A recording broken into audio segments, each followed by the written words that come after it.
नमस्कार दोस्तों। आज हम इस वीडियो में इलेक्ट्रिकल की और कुछ इम्पोर्टेंट ऑब्जेक्टिव क्वेश्चन के बारे में डिटेल में डिस्कशन करेंगे। और अगर आपको वीडियो अच्छा लगता है तो सब्सक्राइब जरूर कीजिएगा। तो देखो आज का पहला क्वेश्चन शुरू करते हैं। पहला क्वेश्चन देखो, which is used as an electrolyte in lead acid battery. जो लीड एसिड बैटरी होता है उसमें जो इलेक्ट्रोलाइट होता है वो हाइड्रोक्लोरिक एसिड होता है, या फिर एमोनियम क्लोराइड होता है, या फिर पोटासियम हाइड्रोक्साइड होता है, या फिर डाइल्यूटेड सल्फ्यूरिक एसिड होता है। तो इसका आंसर होगा जो लीड एसिड बैटरी होता है उसका जो इलेक्ट्रोलाइट होता है वो हमारा डाइल्यूटेड सल्फ्यूरिक एसिड होता है। तो ऑप्शन नंबर डी होगा इसका करेक्ट आंसर। देखो, किसी भी बैटरी में टू टाइप ऑफ टर्मिनल होता है। एक होता है पॉजिटिव जिसको हम एनोड कहते हैं, दूसरा होता है नेगेटिव जिसको हम कैथोड कहते हैं। उसके साथ साथ एक लिक्विड भी रहता है जिसको हम क्या कहते हैं, इलेक्ट्रोलाइट कहते हैं।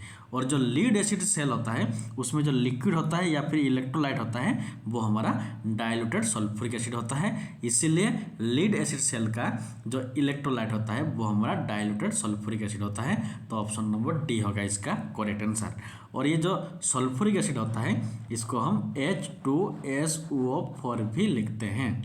देन देखो नेक्स्ट क्वेश्चन है, which force is required to move the pointer from zero position in an indicating instrument. जो इंडिकेटिंग इंस्ट्रूमेंट होता है उसमें जो उसका जो पॉइंटर होता है वो जीरो पोजीशन से मूव करने के लिए इनमें से कौन सा फोर्स होता है जो हमारा पॉइंटर को जीरो पोजीशन से मूव करता है। उस फोर्स को हम कंट्रोलिंग फोर्स कहते हैं, या फिर डिफ्लेक्टिंग फोर्स, या फिर एयर फ्रिक्शन डैम्पिंग, या फिर ईडी करंट डैम्पिंग। तो इसका आंसर होगा किसी भी इंडिकेटिंग इंस्ट्रूमेंट में जो पॉइंटर होता है उसको जीरो पोजीशन से मूव करने के लिए हमें डिफ्लेक्टिंग फोर्स की जरूरत होता है। तो ऑप्शन नंबर बी होगा इसका करेक्ट आंसर। ये वाला फिगर देखो, ये होता है हमारा एक फ्रीक्वेंसी मीटर, चाहे वो फ्रीक्वेंसी मीटर हो या फिर एमीटर हो या फिर वोल्ट मीटर हो, उसमें जो पॉइंटर होता है ये पॉइंटर है। इस पॉइंटर को जीरो पोजीशन से मूव करने के लिए हमें डिफ्लेक्टिंग फोर्स की जरूरत होता है। तो ऑप्शन नंबर बी होगा इसका करेक्ट आंसर। और एक बात देखो, जो हमारा इंडिकेटिंग इंस्ट्रूमेंट होता है इसमें 3 टाइप ऑफ फोर्स होता है। एक होता है डिफ्लेक्टिंग फोर्स, दूसरा आता है कंट्रोलिंग फोर्स, तीसरा होता है डैम्पिंग फोर्स। ये भी आपको याद रखना होगा। तो ऑप्शन नंबर बी होगा इसका करेक्ट आंसर। देन देखो next question, what is the megger reading in dead short wiring installation. देखो, शॉर्ट कंडीशन में अगर हम एक मेगर से उस डेड शॉर्ट को मेजर करेंगे तो इनमें से कौन सा रीडिंग इस मेगर हमें शो करेगा।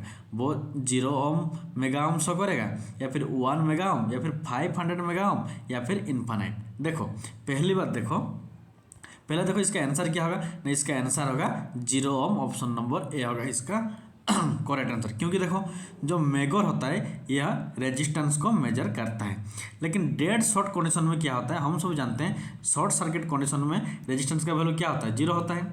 शॉर्ट सर्किट कंडीशन में रेजिस्टेंस का वैल्यू 0 ओम होता है। और अगर इसी कंडीशन में एक मेगर मेजर करेगा तो हमें 0 ओम ही शो करेगा, वो मेगर 0 ओम ही शो करेगा।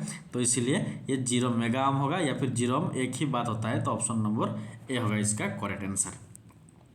देन देखो next question, which part is lodging electron during electrolysis. Electrolysis के टाइम कैथोड इलेक्ट्रॉन लॉज करता है, या फिर एनोड लॉज करता है इलेक्ट्रॉन, या फिर इलेक्ट्रोलाइट, या फिर सेपरेटर। इनमें से कौन इलेक्ट्रॉन को लॉज करता है। तो इसका आंसर होगा जब इलेक्ट्रोलिसिस प्रोसेस चलता है उस टाइम में जो एनोड होता है इसी एनोड से ही इलेक्ट्रॉन लॉजिंग होता है। तो ऑप्शन नंबर बी होगा इसका करेक्ट आंसर। ये वाला फिगर देखो, ये हमारा एक इलेक्ट्रोलिसिस प्रोसेस का फिगर है। इसमें ये होता है एनोड और ये होता है कैथोड। जब इलेक्ट्रोलिसिस प्रोसेस शुरू होगा मीन्स चालू होगा उस कंडीशन में क्या होता है, ये जो एनोड होता है यहाँ से इलेक्ट्रॉन निकलकर इस कैथोड की तरफ आता है। तो इसीलिए जो इलेक्ट्रॉन कौन लॉज कर रहा है ना, जो ये पॉजिटिव चार्ज या फिर एनोड यही हमारा इलेक्ट्रॉन लॉज कर रहा है, और जो नेगेटिव चार्ज या फिर कैथोड होता है ये इलेक्ट्रॉन गेन करता है। तो ऑप्शन नंबर बी होगा एनोड जो इलेक्ट्रॉन को लॉज करता है। तो option number B is the correct answer. Then देखो next question, which electrical quantity is directly proportional to eddy current. देखो इनमें एक है वोल्टेज, दूसरा है करंट, तीसरा है फ्रीक्वेंसी, चौथा है रेजिस्टेंस। इनमें से कौन ईडी करंट के साथ डायरेक्टली प्रोपोर्शनल होता है? तो इसका आंसर होगा जो ईडी करंट होता है वो फ्रीक्वेंसी के साथ, फ्रीक्वेंसी के स्क्वायर के साथ डायरेक्टली प्रोपोर्शनल होता है। तो ऑप्शन नंबर सी होगा इसका करेक्ट आंसर। ये वाला फिगर देखो, ये होता है ईडी करंट का फॉर्मूला। और एक बात याद रखो, जो ईडी करंट होता है, ईडी करंट लॉस, और एक होता है हिस्टेरिसिस लॉस, ये दोनों लॉस को मिलाकर क्या होता है? आयरन लॉस होता है। और ये जो आयरन लॉस होता है हम सभी जानते हैं ये हमारा एक कॉन्स्टेंट लॉस होता है। तो इस क्वेश्चन का आंसर क्या होगा? Option number C, frequency is the correct answer. ये देखो, ये जो एफ का स्क्वायर है ये है फ्रीक्वेंसी। देन देखो next question, which is correct expression of capacitance C if the electric charge Q and voltage is V। देखो कैपेसिटेंस का फॉर्मूला क्या होता है? Capacitance is equal to charge divide by voltage. जो चार्ज है वो Q है और जो वोल्टेज है वो V है, तो इसलिए ये होता है उसका formula capacitance is equal to charge Q divide by voltage V।